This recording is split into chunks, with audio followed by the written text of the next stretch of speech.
Good morning, my dear children. Welcome back to today's session of online class of Sri Gokulam Public School, Guduvayur. Children, we are going to continue our chapter 2, that is basic accounting terms. In our last class, we have discussed 17 types of terms of accounting. They were business transactions, accounts, capital, drawings, liability, assets, receipts, expenditure, expenses, income, profit, gain, losses, purchase return, sales, and sales return. I hope you have gone through this all terms and have studied also. Now let us discuss some more terms. 18th term is goods. Goods are the physical item of trade. They are stock in trade of an enterprise, which are purchased or manufactured with the purpose of selling. So, goods is something which we have purchased or which we have manufactured for the purpose of selling. It's a physical item. Example is an enterprise dealing in home appliance such as TV, fridge, AC, etc. are goods. So, enterprise who is selling TV, fridge and ACs, for them these items are their goods. Okay. So, if we are purchasing or manufacturing an item for the purpose of sale, that item is known as goods. Now, what do you mean by stock and inventory in accounting? Stock is a tangible asset. I hope you remember what is tangible. Tangible is those things which we can see and touch. So, stock is also a tangible asset held by an enterprise for the purpose of sale in the ordinary course of business or for the purpose of using it in the production of goods meant for sale. So, stock may be an item which we have purchased for the purpose of selling, or we can say it is an item which is used for production of goods, and after production we will sell it in the market. So, stock is an intangible asset for an enterprise. Stock may be opening stock or closing stock. Opening stock is the stock in hand in the beginning of the accounting year. So, those stock which are there in the beginning of the accounting year, it is known as opening stock. And closing stock is the stock in hand at the end of the accounting year. So, during the end of the accounting year, when we close the books of account, we can find some of the stocks in our hand. So, those stocks are known as closing stock. So, stock may be opening stock as well as closing stock. Now, stock may be of the following kinds: stock of goods, stock of raw material, or work in progress. Stock is classified in the balance sheet as a current assets. So, stock is shown in the balance sheet under the head current asset. The stock is valued on the basis of cost or realizable value, that is market value, whichever is lower. So, when you show the stock and its value in the books of account, you have to remember that you have to show the cost as its value, which may be cost or market value, whichever is lower. So, if cost price is lower than market value, then you have to use the cost price, and if market price is less than your cost, then you have to show the market price. So, stock value will be calculated or shown in the books of account as per the value, that is cost value or market value, whichever is lower. So, this was all about stock, which is also known as inventory. Now, the next term related to accounting is trade receivables. It is the amount receivable for sale of goods or services rendered in the ordinary course of business. As you know, children, every businessman, they sell something. It may be a goods or a service, and in return of that goods sold or service render, they receives an amount. So, these are the amount which is receivable for sale of goods or services rendered in the ordinary course of business.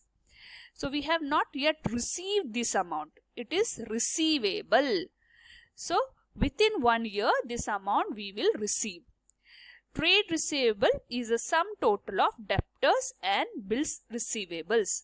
So if you are talking about trade receivables, there are two types of trade receivables, that is debtors and bills receivables. Debtors is a person who owes amount to the enterprise against credit sale of goods and or services rendered. The amount due is called the debt. Suppose we have sold goods to Y Limited. So that Y Limited is supposed to pay us money, but he is asking us a credit facility. So we gave him a credit facility for 3 months. So within 3 months, he should pay us the money. Now, this Y Limited will be known as our debtors. So who is the debtors? Debtor is a person who owes amount to the enterprise. So Y Limited is a person who owes amount to us. So Y Limited is our debtor. The amount which is due is known as debt. So the money which Y Limited is supposed to give us, that is the amount of debt. Now what is bills receivables? It means a bills of exchange accepted by a debtor, the amount of which will be receivable on the specified date. So in business, it is not an oral agreement. We can't go for an oral agreement. So everything is in a written way. So the parties, whoever is buyer and seller, for this credit sales, they record it or they go for a bills of exchange.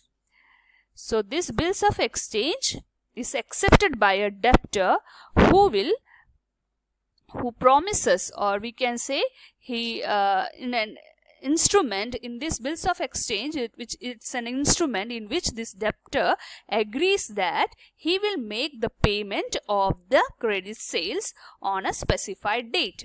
So these are the two items which will come under trade receivables. This is the amount which we are supposed to receive for the credit sales.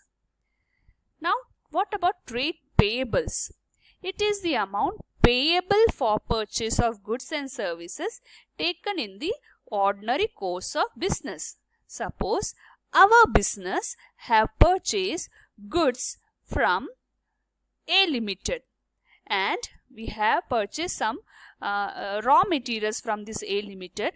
We have not paid him that cash.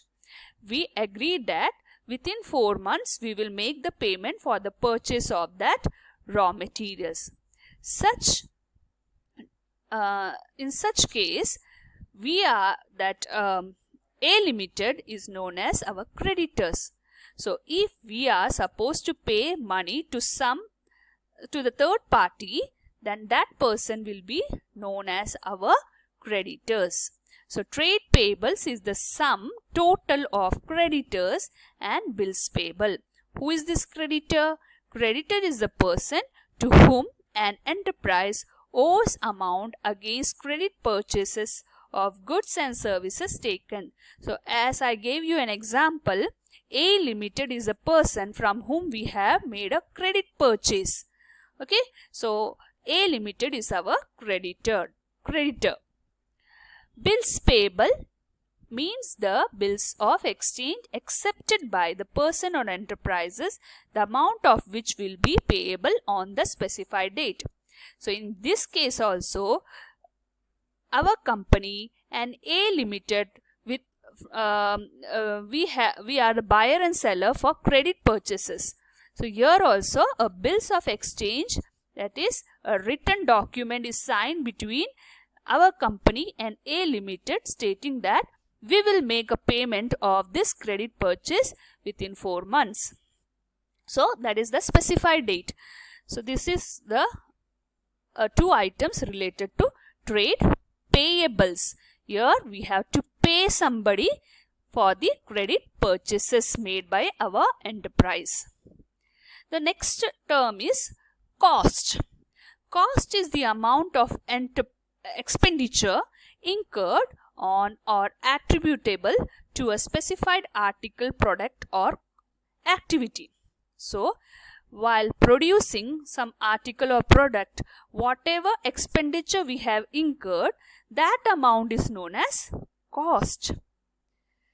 Now, next term is voucher. Voucher is the evidence of a business transaction. For example, if we went to a supermarket and we have purchased some items or some goods, so after our sale, that cashier gives us a cash memo. So that is an evidence of a transaction which took place between us and that supermarket. In same way, in business transaction also, an evidence is very much important. So that evidence is known as vouchers. What are the different examples for vouchers? That may be a cash memo, invoice, bill, receipt, debit and credit notes. So further detail about this will be given in the next lesson. Now, next term is discount. When customers are allowed a reduction in the price of goods by the business, it is known as discount. You are familiar with this word, isn't it? Discount, sales and all that. So, customers are allowed reduction in the price of the goods by a businessman. That is what discount is. So, there are two types of discount. One is trade discount and other one is the cash discount. Now, what is trade discount? It is the reduction in price by the seller to the purchaser of goods when they buy goods of certain quantity or value. For example, if we are purchasing goods from Y Limited in a bulk quantity, that is a big lot of quantity we are purchasing from Y Limited. So, in that case, he may issue us a trade discount. Okay, so it's a trade discount when the reduction in price by the seller to the purchaser when we buy certain quantity or value of goods. So what is cash discount? It is the discount allowed for timely payment of due amount. So if you are making the due amount on time, on prompt timing, then the other party will give you cash discount. Next term is books of accounts. The record or books in which financial transactions are recorded and maintained. So, books of accounts is the books in which all the businessmen, they record all the financial transaction which is taking place in their business. Not only recording but maintaining of that books is also takes place in that enterprise. And what are the different list of books of accounts? It includes cash book, bank book, journal and ledger. The next term is entry. A transaction and event when recorded in the books of account is known as an entry. As we mentioned earlier, what is books of account we know now, isn't it? It is a books in which we record all the financial transaction which is taking place in an enterprise. So when we make a recording in this book, that transaction of a transaction, it is known as an entry. So writing the transaction in the books of account is known as entry. 27th term related to accounting is proprietor. So who is this proprietor? The person who makes the investment and bears all the risks connected with business is called the proprietor.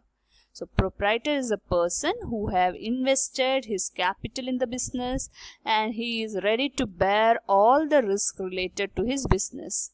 So such a person is known as proprietor. Now children, it is time to conclude today's session. In today's session we have discussed many more terms related to accounting. So when you go through these chapters, coming chapters, you will get familiar with these terms because we will be continuously using these terms here onwards.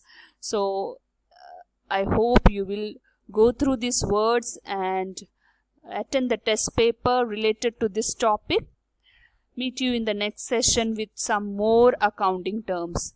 Till then, goodbye.